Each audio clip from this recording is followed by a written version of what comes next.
Hello, good day to all our viewers. We welcome you to another episode of the Peace Clinic. Thank you for joining us, and we assure you today's episode you will get value. Once again, the Peace Clinic is brought to you by the Institutes of Global Peace and Conflict Management, and I remain your uncle Janet Michael, the Director of Media and Information, Institute of Global Peace and Conflict Management. And I have here with me Dr. Ugo, and he will be making us understand today's topic better. Dr. Ugo, thank you for joining us, and we are happy we could have you with us. Thank you very much. I'm glad to be here again. Oh, thank you, sir. So on today's episode, we will be looking at quite an interesting and engaging topic. We'll be talking about using technology to prevent conflict in Africa. Lately, we've been talking about conflict in Africa and the ways in which this conflict can be managed, can be mitigated, and can be resolved. And today, we'll be looking at how technology can help us achieve that. But before we go into today's topic, we would love to have Dr. Ogo introduce himself to our audience. So those of you that are just meeting him for the first time, although this is not the first time we are hosting him on Peace Clinic, but you get to know him better. So Dr. Ogo, please kindly introduce yourself to us. Thank you very much, our viewers everywhere you are viewing from. I am your brother and co-ambassador of peace, Dr. Ogochukwu Anunobi. I had my first degree in electrical electronics engineering from the prestigious University of Federal University of Technology, Owerri. And I had my second degree, a master's degree in occupational health and safety management with the South American University. And by the special grace of God, a doctoral fellow of this prestigious institute, the Institute of Global Peace and Conflict Management, and certified as a certified sports conflict mediator. By the grace of God, I work with the Abia State Sports Council, Omahia, and I serve as the team manager for Cricket Association, Rugby Association, and also the local government secretary for Umunoch local government. So by the grace of God, I am a pastor and director of ministries of the Abozo Apostolic Faith Church of Jesus Christ. Thank you very much. Thank you very much, Dr. Ugo. It's a pleasure having you join us. So once again, to our audience, kindly go down to the comment section. Let us know your name, where you're watching us from, and we would love to have you in this conversation. We're talking about ways we can use technology to prevent conflict in Africa.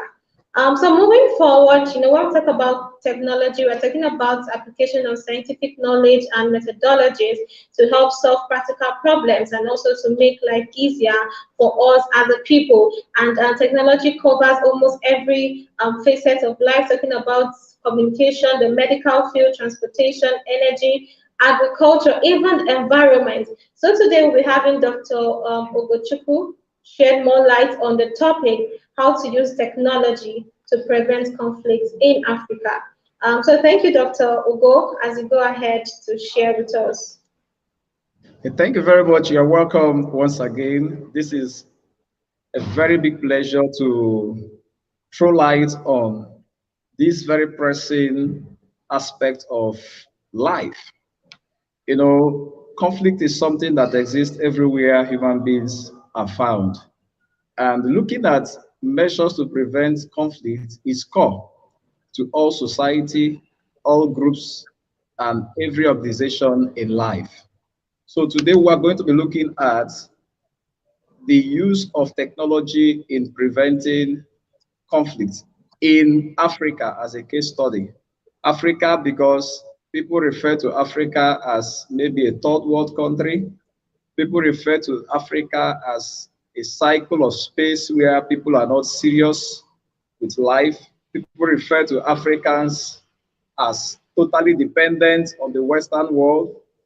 People look at Africans as people who cannot be innovative but depend on other continents to survive. So today we're going to be looking at the role of technology in dealing with the issues of conflict. So we will first lay a background on what conflict is. Conflict could be defined in several measures, and I will take us some time to explain this. Number one could be disagreements, discrepancies, and friction that occurs when actions or beliefs of one or more members of a group are unacceptable to one another or to more persons in that group. So when people reject what we do, when people reject or feel like what we do is not in conformity to the system, there is bound to be conflict. So conflict exists in such an environment when there are interactions between actors where at least one actor experiences incompatibility in thinking, in imagination, in perception. There's bound to be conflict. There is bound to be conflict also when there are contradictory interests that are represented by different people or group of people who are dependent on each other in achieving their interests. There could be also conflict when there is an interactive processes that manifest themselves in incompatibility, disagreements, or dissonance within and between social entities. There is bound to be conflict. There is bound to be conflict in a state of tension that arises because there are irreconcilable contradictions between two or more parties with regards to certain goods. Now, what we're trying to say in essence is that there is always conflict when the belief of people are not in conformity and one person or one group is trying to impose his ideologies, his philosophies, his thoughts, okay, over the other group of persons. There are bound to be conflicts. There are bound to be conflicts when a particular class believes that the other class are nobodies and try to impose, influence, affluence over the other class. Then when they react, of course, there is already conflict. And even when they don't react, there could be perceptive conflicts. It's in the heart, waiting for time to explode. So these are situations that could escalate conflicts in human space. We must know that conflicts, as I said earlier before, occurs anywhere two or more people are gathered. Wherever people of different perceptions are gathered, there are bound to be conflicts, except there is understanding, except there is adaptation, except the people have developed a system to cohabit. So outside this, there must be conflicts. So we are going to look at types of conflicts. For example, people fighting in school. We have some occasions where we got in some of our universities. Sorry, we may not be mentioning such schools for interest of, integrity. In Nigeria, in the East, in the South, in the North, we've had a lot of conflicts in schools where kids will sent to school, shoot themselves for one interest, one occultic interest or the other. Someone having an interest over a lady as against another, that is conflict. A lecturer trying to abuse a student because the student needs some scores, that is conflict. Everybody tries to survive. The student tries to survive. The said lecturer tries to survive in his quest to, that is conflict. In the family, disagreement, of ideology, disagreement in priorities, in implementation of projects. These are conflicts in the church. We see interdenominational crisis as a result of doctrines and dogmas and people coming in public to say mine is better than yours and therefore creating lines of separation. These are conflicts.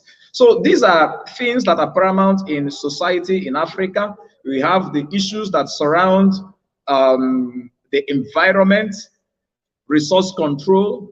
We have a lot of issues in Africa that concerns post-electoral crisis, pre-electoral crisis, electoral crisis. In fact, these are becoming norms in Africa that is really setting us back and also affecting our way of life. These are ways conflicts manifest. So they are intergroup conflicts, like I've explained, political intergroup, PDP, APC, AZZ, YYZ, everybody has their different perceptions, and when they strive to contest, when they strive for supremacy, we see conflicts because they are from different groups struggling to ensure that their personal goals come forth. They are intra-group conflicts in a system where members within the system strive for one interest or the other, and because the goals is either selfish or outside the belief or expectation of the other group, there is bound to be clashes. These are conflicts.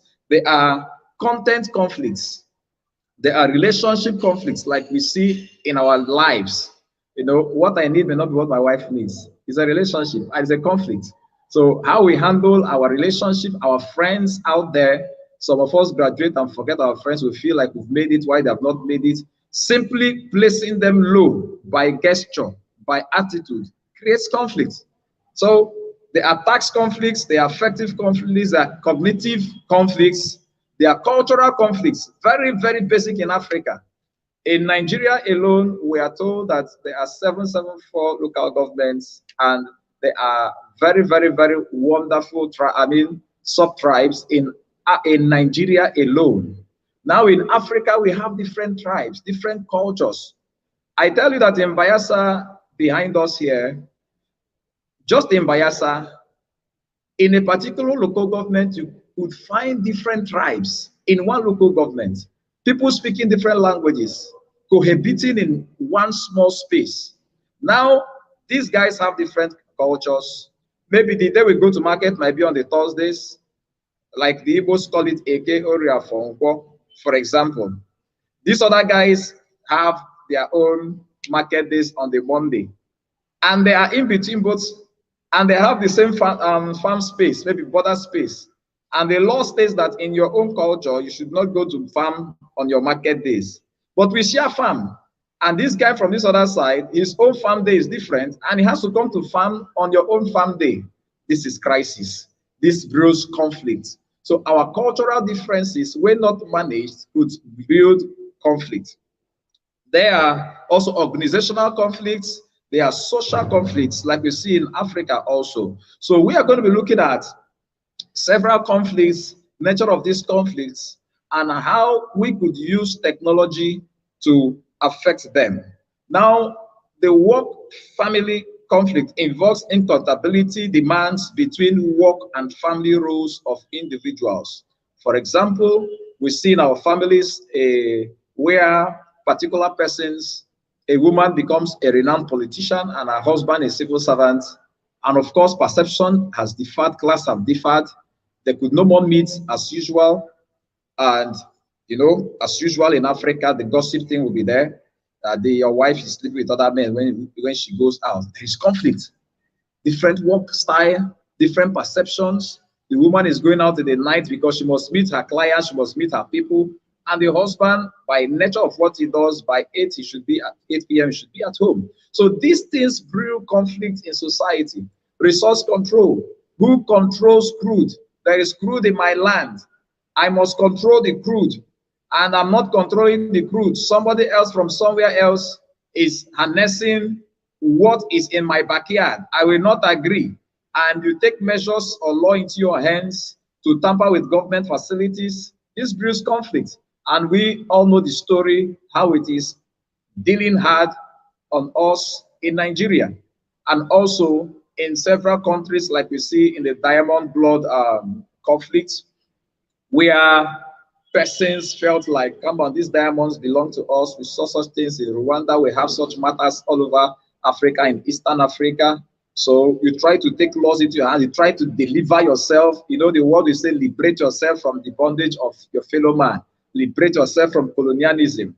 And you try to take laws into your hands. Of course, it brews conflict. And these things are very dangerous. The reason why we're talking about prevention of conflict is because no community has gone through conflicts and remained the same.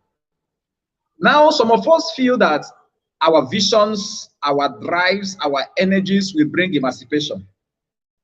Without due processes, without collaborations, without dialogue, without diplomacies, without, in round table talks, when you pick up arms, when you go for force, certainly there will be crisis. Certainly your community will go back 30 years behind its age. And this is one of the wonders we must learn, Nigerians must learn from Lagos State.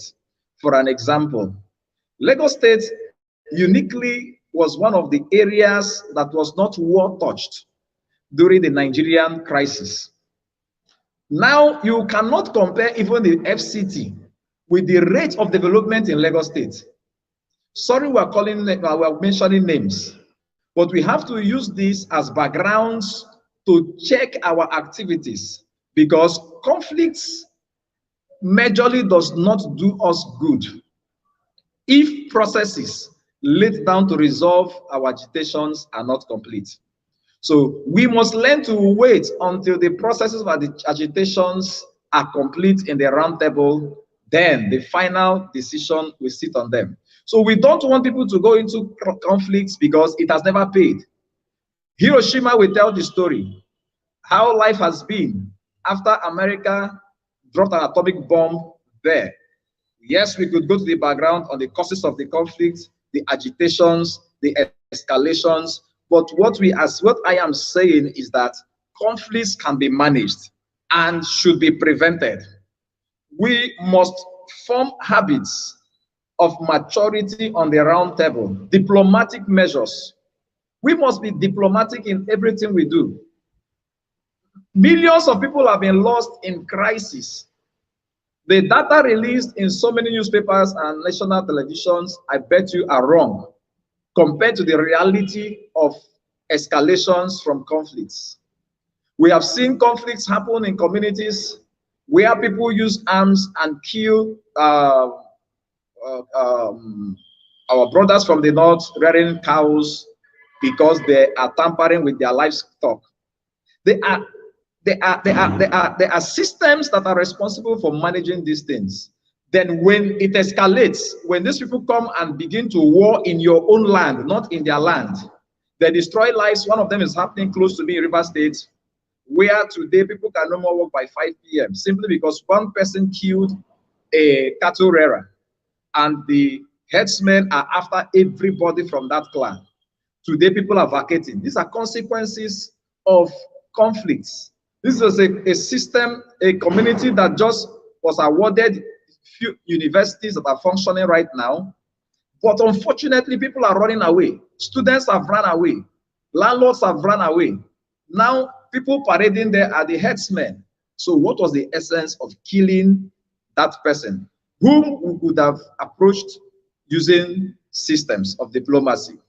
So prevention of conflicts are measures we put up to ensure that we mitigate, we eliminate, and if not eliminatable, we control conflicts from escalating into war. So it is possible, it has happened in so many societies, and it can happen in Africa. So that is the essence of our meeting today. What is technology? Now, before we go to that, I have cited several examples where we have some crisis in our society in River State. I talked about Abara in Eche local government, where, as I'm talking to you right now, people can no more sleep in their houses. We can talk about the crisis in Olo, Imo State, where certain persons were called terrorists and camped in that particular location. They were killing uniformed men in the name of agitation for an independent state. And today we all know the story, that the Nigerian government had to release armed men, uniformed men, military men into that region. Olu used to be one of the fastest economic developing centers in the Southeast. But today it is almost becoming a wilderness. No youth that is reasonable is in Olu today. Everybody have run away while some are dead, as a result of taking laws into their hands, as a result of not preventing, not managing whatever their agitations were. So this is to mention but a few as we go on. What is technology? This is the tool we want to imply in the prevention of conflicts in any aspect, like we have had today, that there could be conflicts in the environment, there could be legal conflicts, there could be religious conflicts, there could every space where humans exist, there could be conflict. For example, before I go into what technology is, something happened in the just concluded African Games. By the special grace of God, I'm a certified sports conflict mediator. So I will talk from the angle of sports now.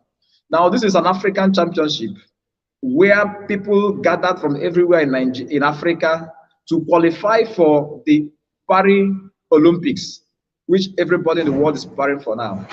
Now, coming to Cameroon, athletes gathered to compete, and there was a problem. Number one, people aborted from that event because the society, the environment was polluted. They said the environment was too dirty, so it was not conducive for athletes to compete in. Of course, Nigerian athletes aborted that event, except few. Secondly, in the course of the event, there is what we call a starting gun, an electronic starting gun, which is used to start the event. For example, in the primary school, say, on your marks, set, go. But in this stage, we use an electronic gun that is configured. It is a technology that is configured to start all athletes at the same time. Now, this is wired to the electronic scoreboard that gives the accurate result on when all athletes crosses the finish line. So the starting gun starts everybody and also helps to check cheats, starting cheats, athletes that beat the gun. But in Kampala, something happened. Going down there, there was no gun, there was no whistle. And we saw officials coming to say, on your marks, get ready. I mean, even in Nigeria, it doesn't happen in primary schools again. But at that level of sports, where people have come to qualify for the Olympics, somebody's clapping hand. And some people were like, come on, we've traveled all over the world and we don't see this kind of, that is a conflict. As a result of lack of technology, as a result of poor, maybe upgrade on advanced technology. So they couldn't mitigate the crisis. As little as clapping of hand is, it brewed a conflict. So conflicts could be brewed through things some of us call uncommon. It's not necessary. Maybe you just look over a process. As long as a standard has been set, simply bending to the right a little or to the left a little can cause conflict in society. So what is technology? Technology is the application of conceptual knowledge to achieve practical goal, especially in a productive way. The word technology can also mean the products resulting from such efforts, including both tangible tools, such as utensils or machines, and intangible ones as softwares. Now we talk about the hardware technologies and the software technologies. Anything you can touch is hardware. Anything you cannot touch that makes what you touch function as softwares in layman's way. So technology plays a critical role in science, engineering, and everyday life. Technology advancements have led in significant changes in society. We understand that life was in phases. We have the different phases of life, which we've come to see how technology has advanced us from the ancient age to the modern age. Okay, and I think all these datings were as a result of technology. So while technology contributes to economic development and improves human prosperity, it can also, yes, have its negative impact. But we are looking at the positive impact of technology on prevention of crisis, of conflict in Africa. But I want to lay a little background on what technology is so that when we want to approach conflicts from our different angles or work field, we understand what tools are around us and those we could take charge of. Technology is a term dating back from the early 17th century that meant systematic treatment. Systematic treatment. From the Greek word Romanized tectra, which means craft. art, study, or knowledge. It is predated to use by the ancient Greek with the word techne, used to mean knowledge of how to make things, knowledge of how to make things, which accomplished activities like architecture. Starting in the 19th century, continental Europeans started using the term technique, for that the Germans and the French use the word technique to refer to the way of doing, which included all technical arts such as dancing, navigation, or printing, whether or not they required tools or instruments. At the time, technology, that is the German and the French perspective, referred either to the academic discipline, studying the methods of arts and crafts, or to the political discipline intended to legislate on the functions of the art and crafts. Since the distinction between technique and technology is absent in English, both were translated as technology. So this is how the word technology now fits in for both the acts of doing things.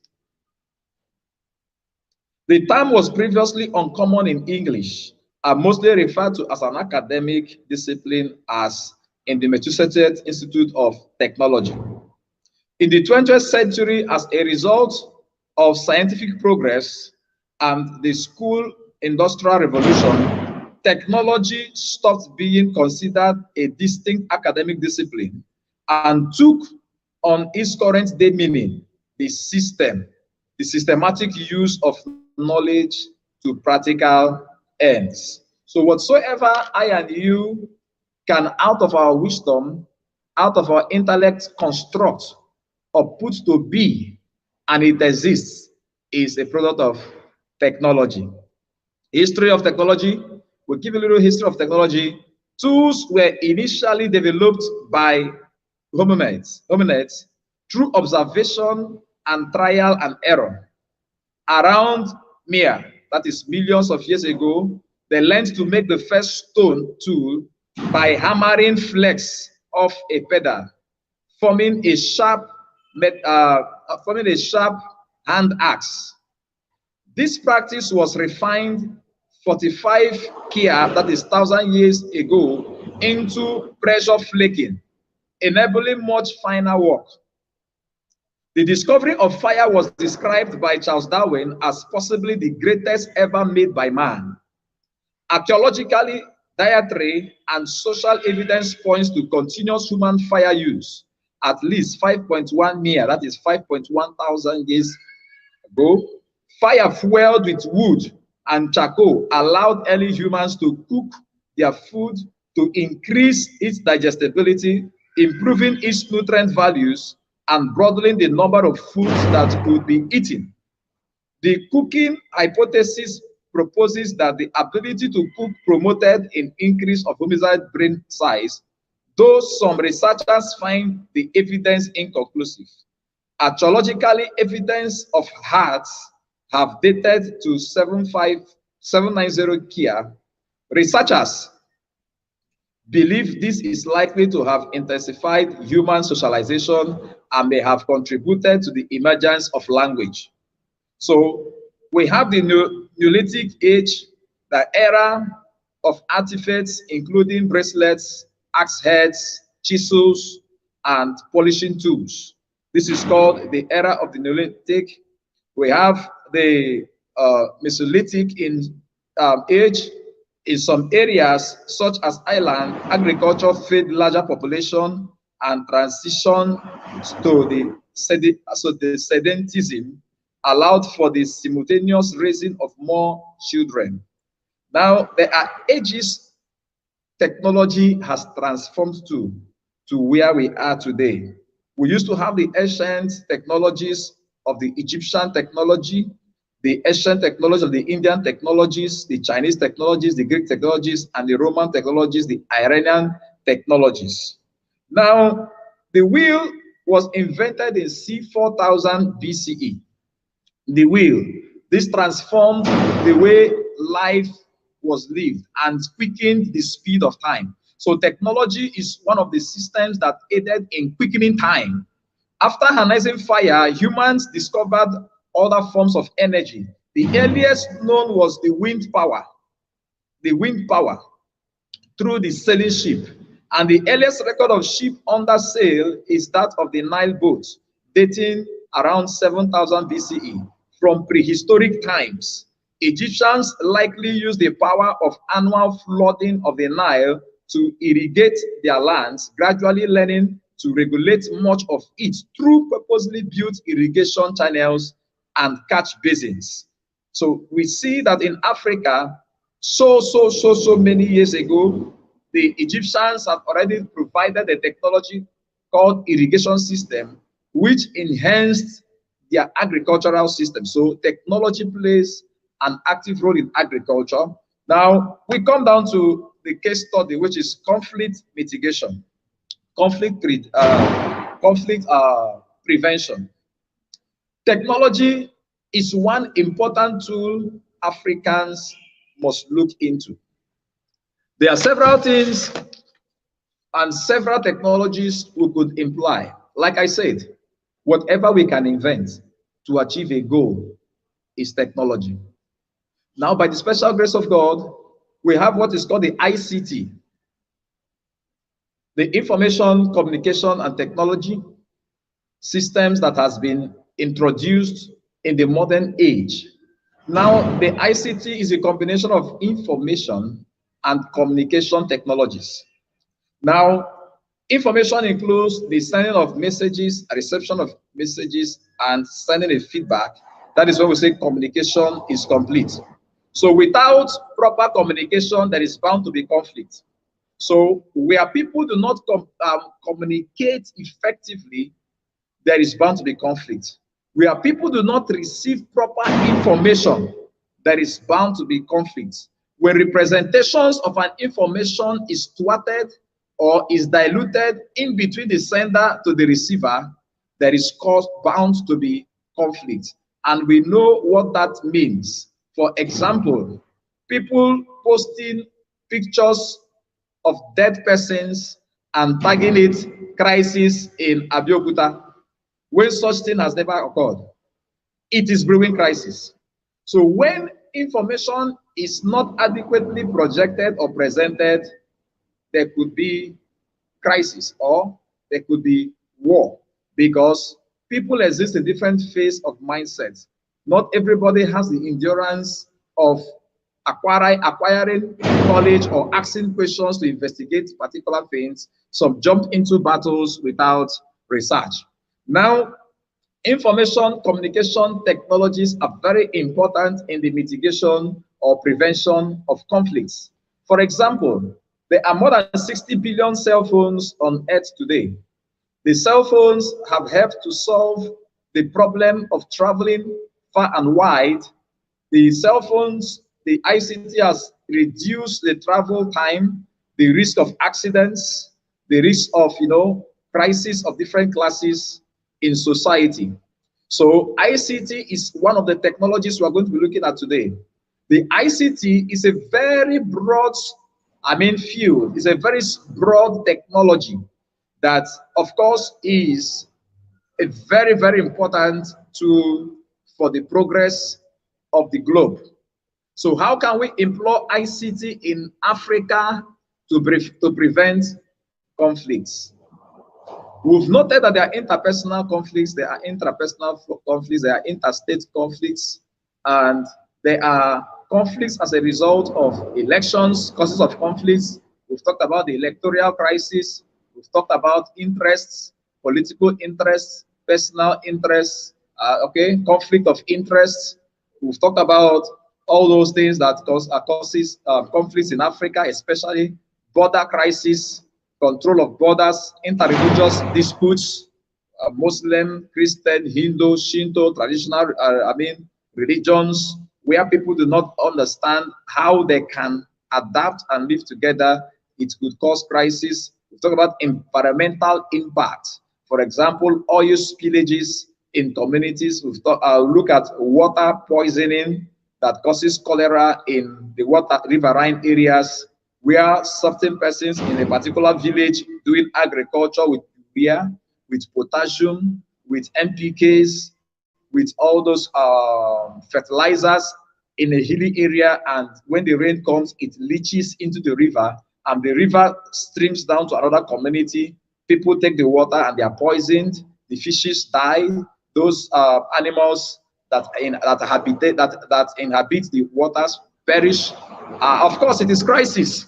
So these things could cause crisis, unfair judgment in our judicial system, unfair judgment regards political elections, unfair judgment towards, of course, land disputes, unfair judgment towards interpersonal relationship could bring one of those factors that cause crisis basically in Africa. The issue of inequality, non-inclusion of women in politics, non-inclusion of women in the system, in government, even in our religious systems. There are religious systems where the women are absolutely second class. So these things brew conflict because there are women with the potential of changing the whole world. But when you reject of giving them opportunities, the energy in them pushes them to speak out, pushes them to agitate, and then there is conflict. So lack of recognition of persons living with disabilities is another area that brews conflict in society. When we feel that people living in disabilities, the blind, the crippled, the different classes of them are not humans, are not worth coexisting with you, of course, we are inviting conflict. Certain persons wouldn't want to employ, companies wouldn't want to employ persons with disability. And it is like, oh, we are not humans, but every man has one vote. So we see that these are things that can brew crisis.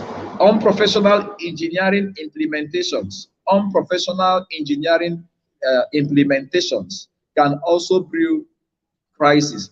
Now, talking about engineering, because I'm an engineer, but we will now talk about career-wise. Every career has a code.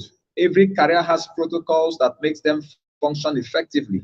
So whenever any person functions or tries to repeat his job outside the code of conduct, of course, you are in to brew, to stimulate, or to instigate conflict. So these are various things that cause conflicts in Africa, but most of it is politics. The other, resource control. Now we're going to look at the role of ICT, the role of artificial intelligence, the role of the radar systems, the role of the satellite, the role of the Android phone, the role of computers, which are all also under the ICT, the role of softwares in conflict prevention, the role of modern agri technologies in conflict prevention. Remember, when the people are hungry, there is bound to be crisis. Somebody said to a governor that we are not talking about road infrastructures, we want stomach infrastructure. So that is how important avoidance of hunger could be in society. So we will talk about the introduction of robots to mitigate or control or prevent conflicts. We'll talk about the importance of the SIM card in the prevention of conflicts, the inclusion of drones, artificial in what we talk about in conflict prevention, and they talk about the importance of advanced technologies in sports. For example, the VAR, called VAR, the virtual assistant referee in sports, the inclusion of integrated circuits in sporting facilities as to aid fair judgment. Remember, we say when judgments are not fair, there is bound to be crisis in all sector of life. So we are going to take them one by one in a short time. Then we look at their importance. ICT, like we say, is the mother of modern technology. In fact, all technologies are beginning to dive ICT wise. Now, there is a system or a cycle I want to draw, and I want you to imagine that.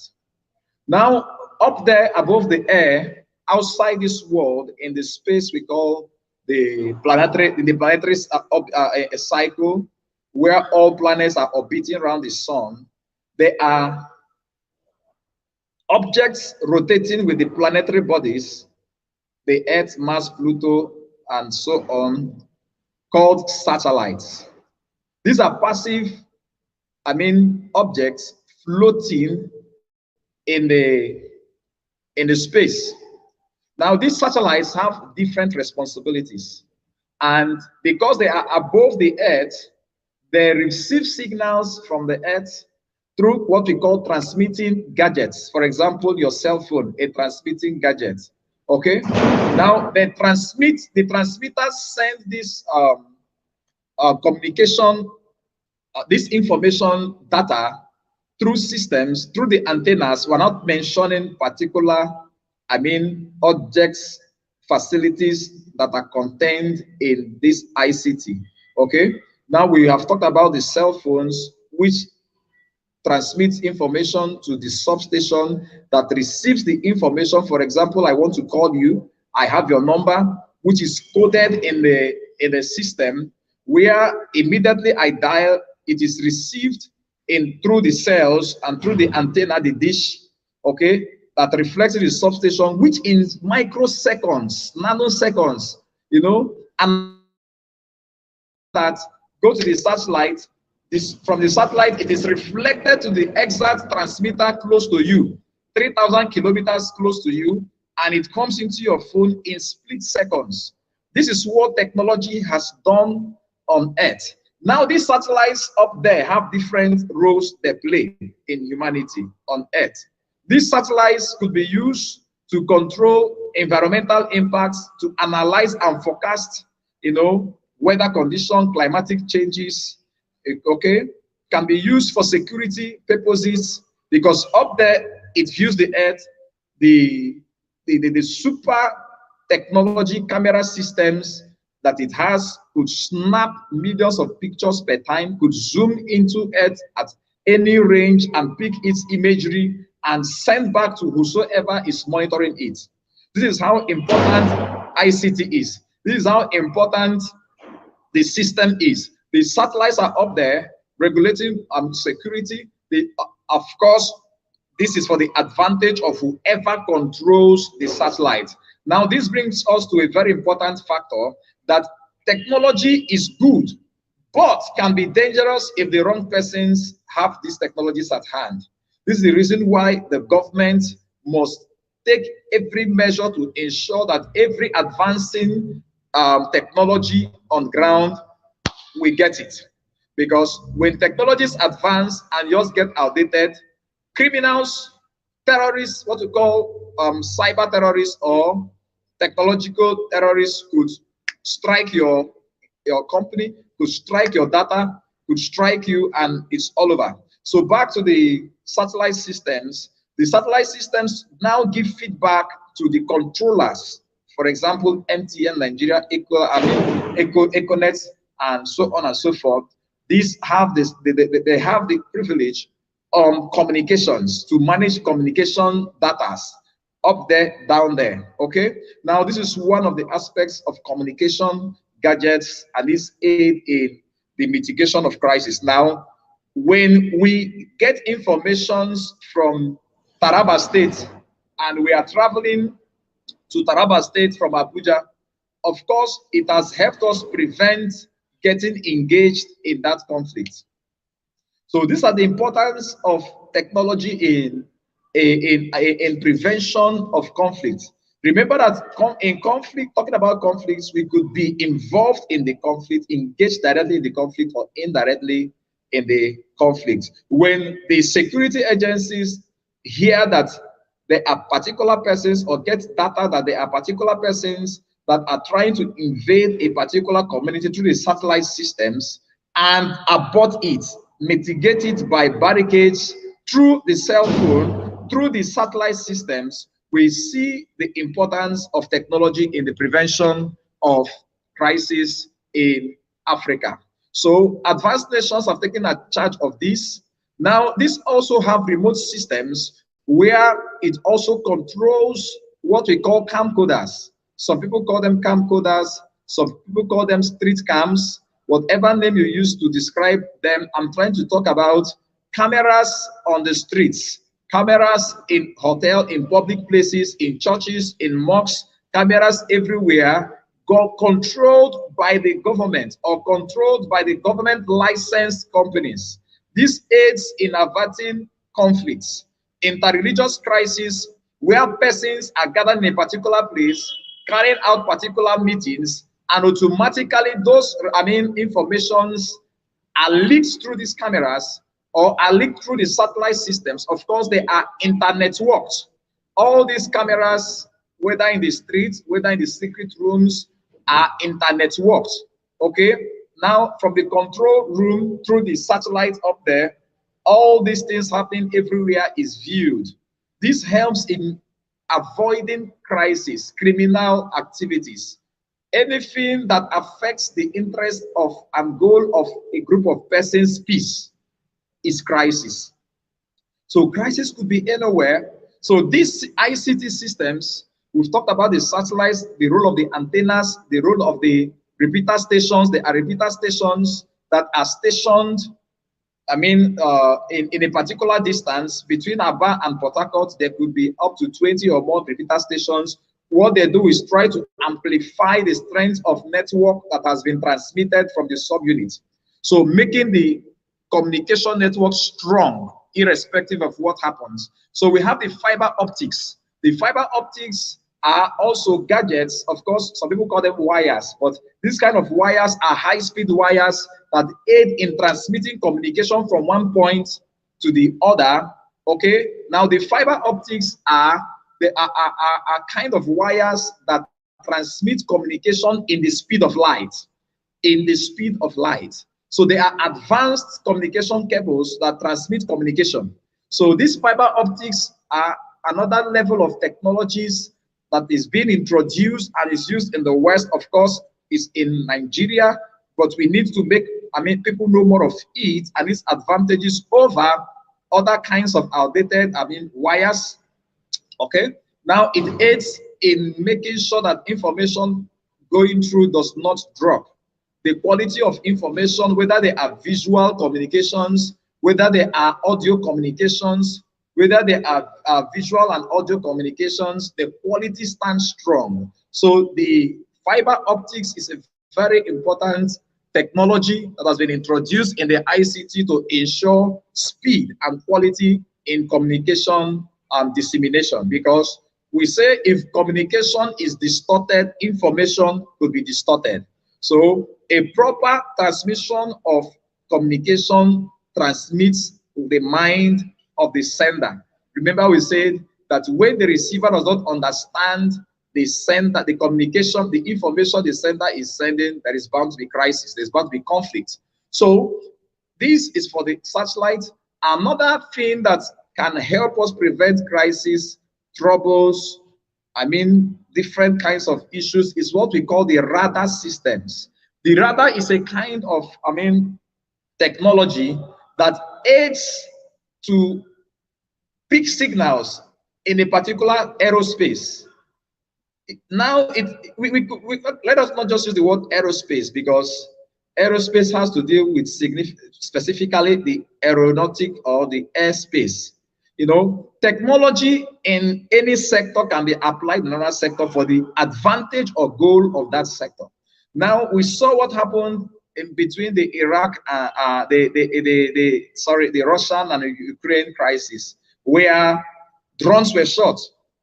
But in microseconds, people were able to pick down those drones. How did they know the direction of those drones? How did they know the intention of the senders of those drones? How were they able to understand the particular group that shot those drones? And after 10 minutes, people come on media and say, a particular group from the east shot this missile and were able to bring them down. Now, any society that is not confident on the security apparatus is already in conflict. There's already conflict in that environment. So once our security apparatuses are perfect, or not just perfect, are up to a standard where citizens can be confident we are secured, then that place is projected for prosperity. That environment is projected for confidence of the citizenry. But where people are not assured of their security, there is conflict. People could, at the sound of one bang, boom, everybody runs out, and there are jams out there. People collide with each other through their cars, thinking that there is a bomb, thinking that there is an attack, because they know that the environment is not safe. So technology helps in advancing our security. Radar systems is one of those systems that helps to dictate incoming objects in the air. It helps to tell the speed on which it is coming, and therefore it sends signals to the controlling room that now analyzes what object is coming. Is it an aeroplane? Is it a missile? Is it a drone? Is it an unknown object, flying object? Now, with those analyses, decisions are taken by the security details on what to do, to shoot it down, to hinder it, and of course, information is speedily given to society, either to be relocated or to relax, call to calm, that there are no tensions. So these are things, ICT is bringing. These are things technology is bringing in society to ensure that conflicts are prevented and to ensure that the safety of the society is assured. Now, we talked about the SIM card. As little as the SIM card is, it is a very wonderful technology, a chip that has the ability to code the data of humans, to receive, to store the data of humans. Now, these scientific data, these biodata, these data the SIM cards receive aids in mitigating and preventing conflict. For example, we saw what happened in Nigeria last year when the NCC, Nigerian Communication Commission, gave a declaration that everybody registers their SIM cards. So as simple as a SIM card is, people began to run into trouble. Why? The SIM card carries your details. The SIM card represents you globally. The SIM card describes your location and also gives your location per time. So when somebody registered moves into decides to carry out terrorism activities, by the SIM card, of course, we can tell if the person could do such or not. In the case where somebody is impersonating you, your SIM cards could help us to abort that conflict, that crisis. The SIM card could help us, government could help all of us to understand certain occurrences in a particular place through the satellite. It is not just passive. The SIM card is active once the phone is on. So it is a very basic, very basic technology that is in tracking individuals. As they are moving, in the case of kidnap, the SIM card could be used to track an individual, no matter where he is, and help security apparatus in saving persons, in saving, victims from the hand of their captors. So the SIM card is another basic and important, technology that is advancing the prevention of crisis, the prevention of conflict in society. Through the SIM card, a lot of terrorists have been caught. Through the technology of the SIM card, a lot of criminal antecedents have been aborted. So these technologies are very important. We talk about, again, the artificial intelligence. This is the big one everybody is waiting to hear.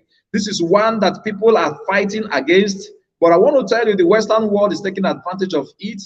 It came to pass when Nigeria was to introduce 3G telecommunication. People kicked against it, that it is from Satan, that it is the CCCs. 3G technologies are those technologies that assist just in receiving calls, when we call the Nokia 3310. Those kind of technologies worked under 3G, where you could only receive calls. The 4G now brought us to a level where fourth generation brought us to a level where we can receive calls and we can make videos, but on reduced quality standards and slower speed. Now this is where we are, the 5G. This is the power that activates the artificial intelligence. But people are saying it is the 666. It is the sign of the Antichrist. And this is affecting the progress of Africa. The other words are talking about conducting surgery by a doctor in India, but the patient in Australia. This is where 5G generation, okay, system has gotten the world to. A system that is called the technology of objects. It is beyond phone call.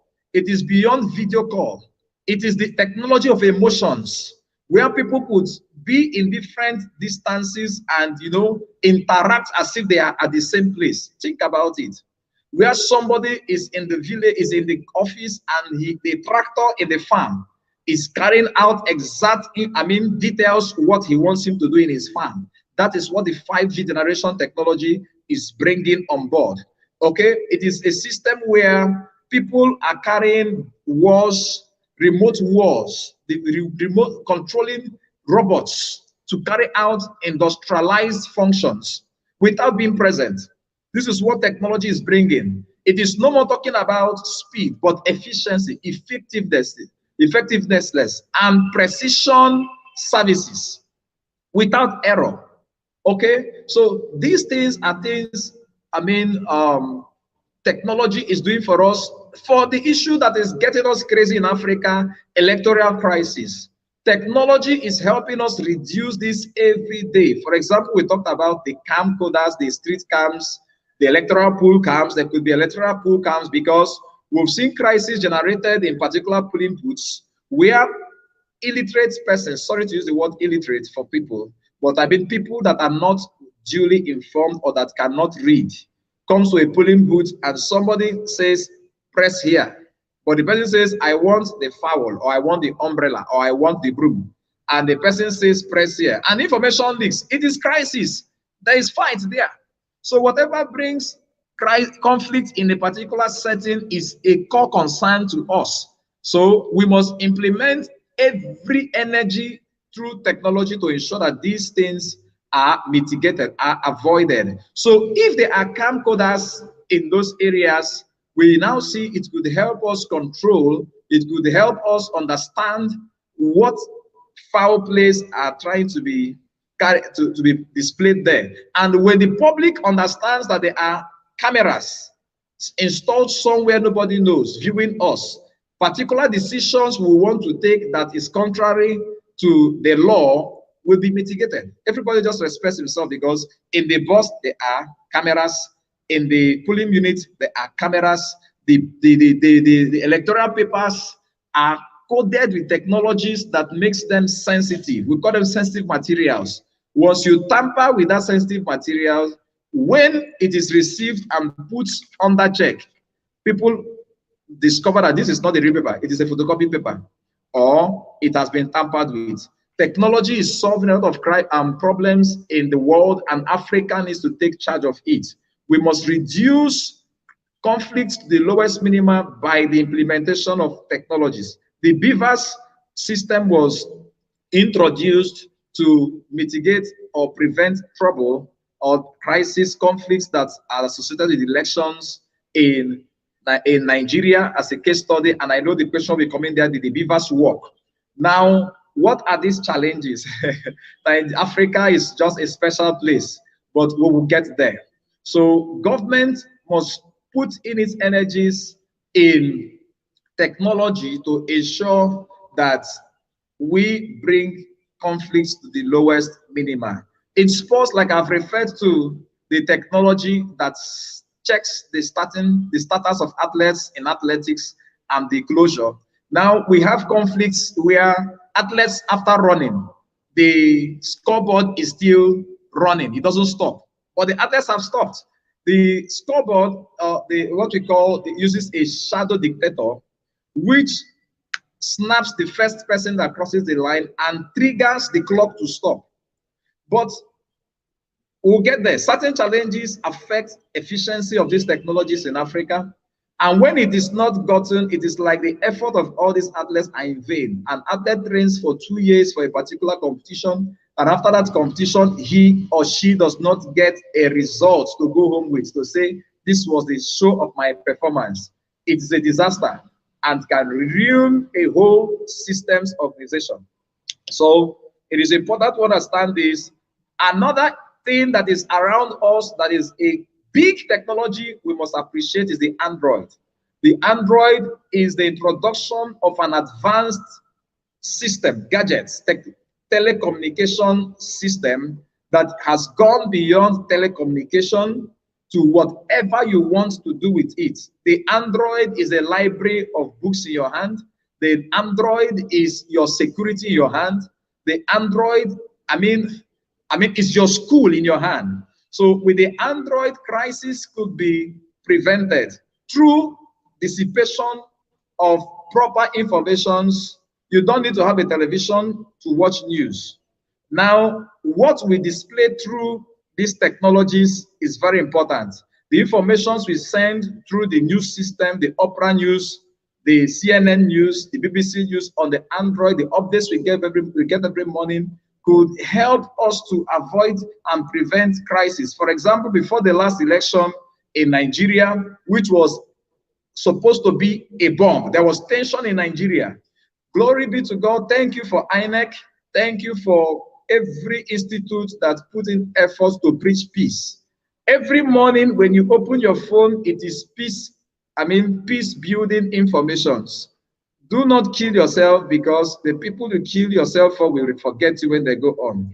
Do not kill yourself, because if you kill yourself, the people you vote for will switch off their phones after the electoral system. A lot of youths began to think. A lot of people who have been gymming, preparing to be thugs, began to change their talking system to how can I kill myself because of a man that will change his SIM card after the elections. So how did they get this information? Technology. Through the Android. Updates kept coming, information, educative informations, which people couldn't get in the last 10 years. People were getting it at the snap of their hands, and the mentality of people began to change. Education is the biggest tool that can change the mentality of men. And when the mentality of men is changed, crisis is reduced. So on this note, I want to conclude by saying that the artificial intelligence, the robot systems, the Android systems, the satellite systems, amongst softwares, billions of softwares, have made conflicts, avoidable. Financial conflicts, tracking of financial lapses, tracking of cyber attacks have reduced through several softwares that is used in protecting organizational data. And we must understand this as a keynote. Technology, as I said, is dangerous if the wrong person have access of technology. The data we send, for example, somebody sent, you fill a form online. You don't know who you are sending the data to. There are multi-billion companies paying heavily to collect data from persons like this that receive these data. And we must be careful, because people may not be certain of what these data collected are for. So government, you and I must be vigilant on who we send data through. And of course, we couldn't have gotten such information except through technology. Technology has helped us avoid fights, avoid conflicts from the industrial sector to the judicial system. We saw what happened in one of our states in Nigeria, in Kano precisely, where the Supreme Court had to pass its judgments through the internet. I think that is one good thing that the technology has introduced in the legal judicial system, where people could now be in their various houses and be judged, or judgment could be passed through the internet. This is to avoid crisis. Of course, we know that day, if we all can remember, that there was tension in Kano. Political warlords were already out. People were with their sticks and everybody ready to fight. But suddenly there was no judge to see. There was no legal man to see. There was nobody coming to shoot tear gas at you. But all they had in the radio and on their phones was that this is what the law interprets the system to be. So technology can be used to prevent crisis, and we encourage the African government to go for advanced, updated information technological systems and other technological systems associated to all sectors of life. This will bring us to the front page, and especially the reception of the 5G we encourage. The 5G is not the mark of the beast. The 5G is not the mark of the Antichrist. The 5G is technology that is designed by humans like you and I to foster life and reduce crisis. Thank you very much. Thank you very much, Dr. Ogo. You've actually done justice to this topic, talking about using technology to prevent conflict in Africa. Once again, to our viewers, we appreciate your time. We can see a lot of you in the comment section. Once again, do well to send in your questions. If you have contributions, we will be glad to attend to them. So once again, thank you, Dr. Ugo, for joining us on today's episode and giving us, the wealth of knowledge on technology and its positive effects when it comes to conflict prevention, especially in Africa. So before we actually take the questions from our viewers, a lot of people have actually argued, and looking at it, it's kind of the mindset that has limited us, especially as a continent in Africa. You see people coming to say, oh, technology has done more harm than good. And the truth of the matter is that there are actually evidence, actually situations whereby technology has led to crisis, that led to conflict. We see situation of the internet misinformation, fake news, inciting conflict in societies and in communities, and also escalating them. We also have the situations, of war, like the civil wars in some parts of Africa, where technology were used to heighten those wars and to cause disaster. And this has been a limiting mindset, especially in Africa, where people are opposed to technology, and most times they do not get to see the positive aspect of this technology. And we could even have some of them, among our viewers who are watching us right now. So how do we create a balance to make people understand that although technology, and then you said something during your presentation, you said technology is good, but the negativity or the positivity depending on who is building the technology at the moment. So how do we create a balance to ensure that people get to realize that technology is not the antichrist, just like you said. Advancement of technology is what we need as a people to progress and to proceed from where we are. So how do we get to create a balance to make people understand that technology, can have a great influence, a great positive influence when it comes to conflict, especially in Africa? Thank you very much. What you have just noted now is very important because this is what we see in society. People's perception on technology, negative perception on technology. Now, government has a role in control of what we do through technology. Every technology has its uses and abuses, and designers of every technology implement protocols that guide the usage of such facilities. For example, the GSM phone, the Android, all these, they are standards through which they are created. So there are also softwares that are designed and utilized to carry out different activities, positive and negative. So certain persons say that technology is corrupting their children. Technology has exposed the society to negativity and access to, situations that escalate tension. For example, war zones, pictures or videos of murdered persons. This would escalate crisis. We understand that. But we must understand that government has to regulate these things. There are systems where what we access through news channels are regulated. And this is what the government tried to do during the then President Muhammadu Buhari's regime, where a lot of things happened and people were putting a lot of information on the internet that portrayed Nigeria as an evil nation. For example, the Nollywood, we saw what happened using the Nollywood as an example. We couldn't have viewed the Nollywood movies without technology, but it created a very bad impact in the Western nations where people felt that Nigerians are ritualists. Everything about the Nollywood in a particular time was rituals. Disappear, appear, kill, poison, charm.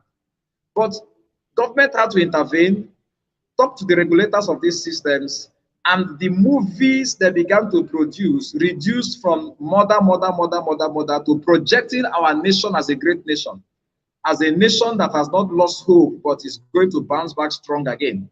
This is where control comes in through institutions that guide particular, I mean, particular film industries or news industries. So there are guidelines that must be followed. We know that there are independent journalists, unprofessional journalists sending informations to the cyberspace. But our warning for such persons is that unprofessionalism could attract you years in prison. We remember what happened to one of the biggest name in Al Jazeera, our brother Zid Moshad also from Egypt, that was arrested in Afghanistan. These are things that could happen. To them, they have their protocol, their standard of journalism. And you say you are a journalist from wherever you come from. I'm not criticizing the CNN or the Al Jazeera now, but I'm talking about government's role in controlling what you put out through technology. So every government in the state, in the federal, in the international space, every organization must have its standard. And every user, every agent of information dissipation must keep to it. Okay, so the problem we have is the regulation of all these standards. So where it is not regulated, people misuse them.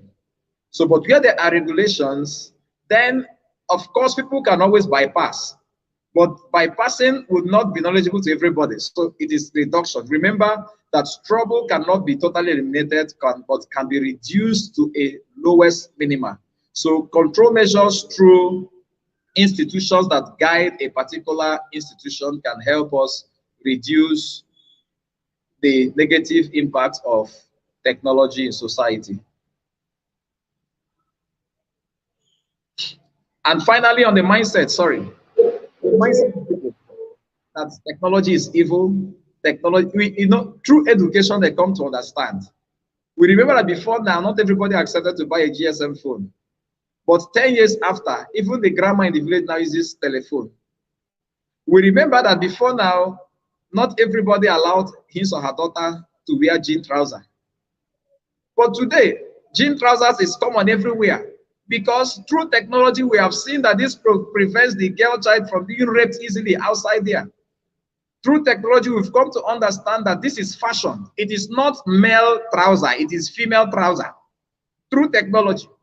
But without technologies, we haven't gotten here. So the mindset of people, I believe, through continuous training, could make their minds change. Some people say they don't have a SIM card, though. Some people say they don't have an ATM card. As important as ATM card is, I was preaching to someone in the bus. I said, I want to make transfer. He said, I don't get an account, though. I say, why? He said, ATM. I don't have ATM. We don't have the energy to go and get ATM. And I said to him, do you know that your ATM card is your ID card?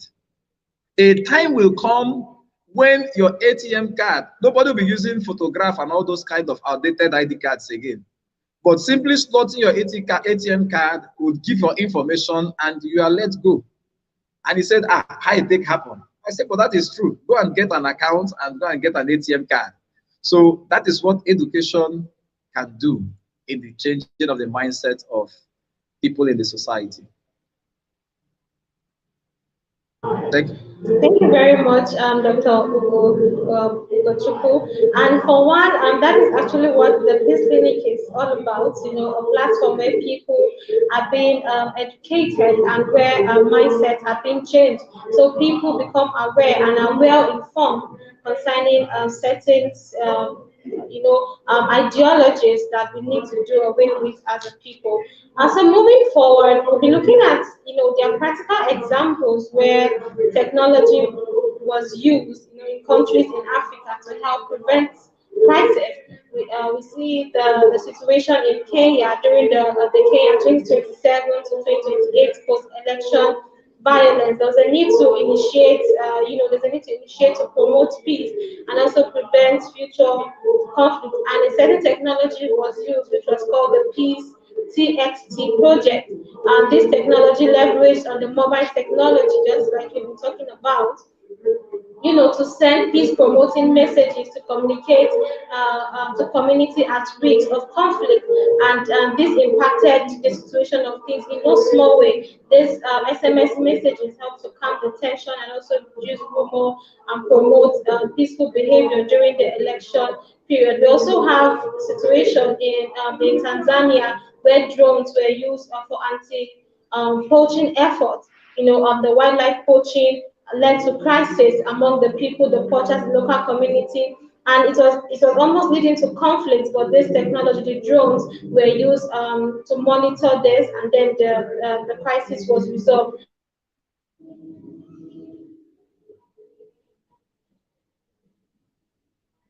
By the government to monitor their activity and to make sure that the lives of civilians were preserved.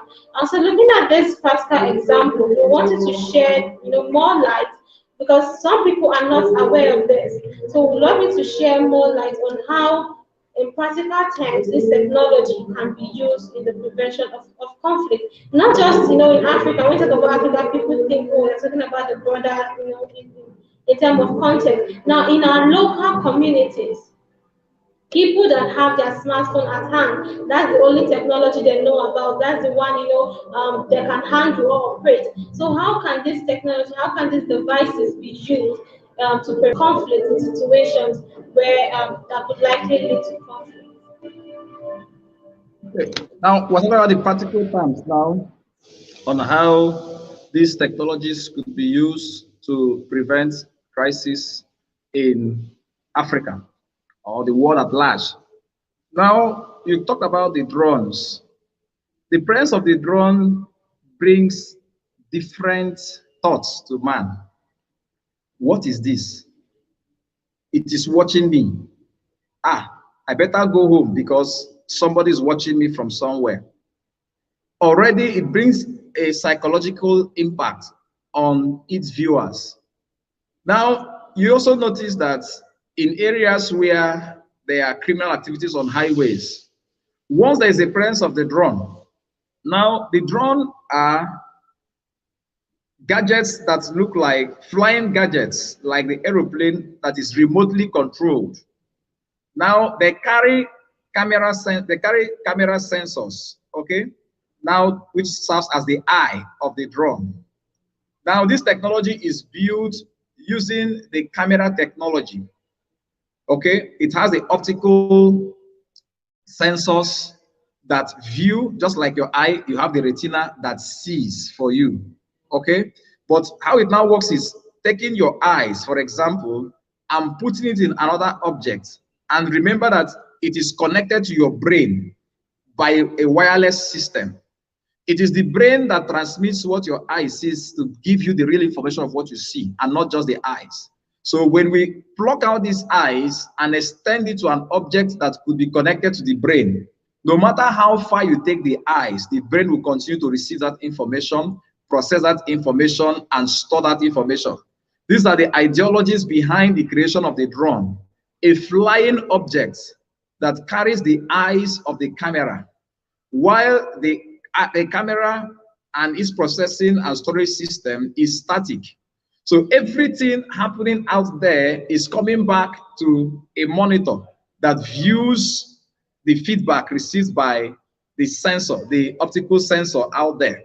This is how the drone works. So when the drone flies and comes to any region, snapshots can be taken, video records can be taken. Of course, sound, audio records can also be taken.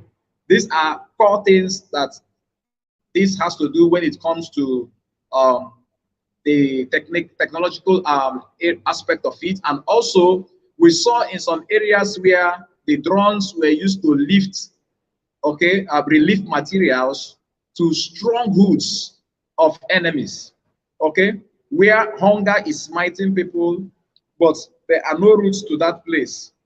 Maybe the bridges are bad, maybe there are terrorists around that environment. At night, drones could lift bags of rice, bags of milk, bags of water, and drop them in those locations to mitigate hunger and to help the people from eating themselves. Of course, it's possible. So these are things that the drone, that these technologies could do in preventing. These are the practical ways we implement this technology, especially the drone. Then the robots, of course, work with the same configuration of the man. You have your central processing unit, of course, that has to do with the point that processes every information that the robot is programmed to do. So if the robot, through the integrated circuits, a chip that has been infused or installed with particular characteristics, for example, if the robot is designed to check for incriminating materials like gun, knife, all those things, illegal drones and all those things in a person's body or in a person's bag as a measure of preventing conflicts. When these robots come to the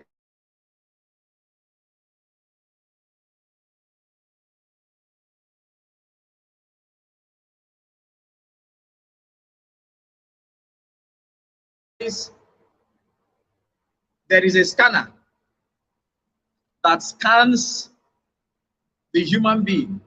Now, this scanner is beyond the human optical eyes. Okay? Now, some of them use ultra rays to check, to look deep into the person and scan for those objects already programmed in its central processing unit. So any of the images or any of the likes that it captures, it censors it for danger. So these are ways the robots can also function. They are programmed, they are pre-programmed to behave the way they behave. So these are ways that these gadgets,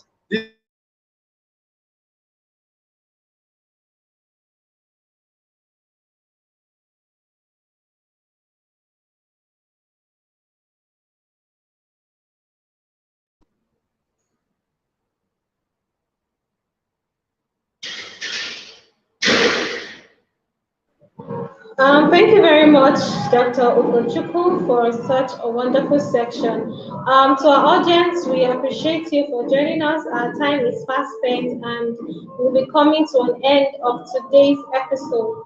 Thank you for everyone who joined us. We appreciate your time and also your contribution. And to Dr. Ugo, thank you so much for joining us, the doctoral fellow of the Institute of Global Peace and Conflict Management, and also the youth leader for the River State chapter of the Institute. So, sir, we appreciate your time, we appreciate your wealth of knowledge, and we hope to see you soon on another episode of the Peace Clinic. Thank you, sir. Thank you. So once again to our audience, the Peace Clinic is brought to you by the Institute of Global Peace and Conflict Management. Today we looked at using technology to prevent conflict in Africa. We'll be meeting same time tomorrow for another exciting time of the Peace Clinic. To know more about the Institute, you can do well to visit us on www.igpcm.com.ng, or you can email us at igpcminfo@gmail.com. And also, today we'll be having the free online certification course in peace education, which we started yesterday. We'll be having it today by 6:30 p.m. GMT +1 for the day 2 of the free online training certification. So do well to join us. You can subscribe to our YouTube page and also to our Facebook page so you can have access to class training. So once again, thank you for joining us, and we would love to see you in our next episode of the Peace Clinic. Thank you, Dr. Ugo, for having time to join us. Thank you.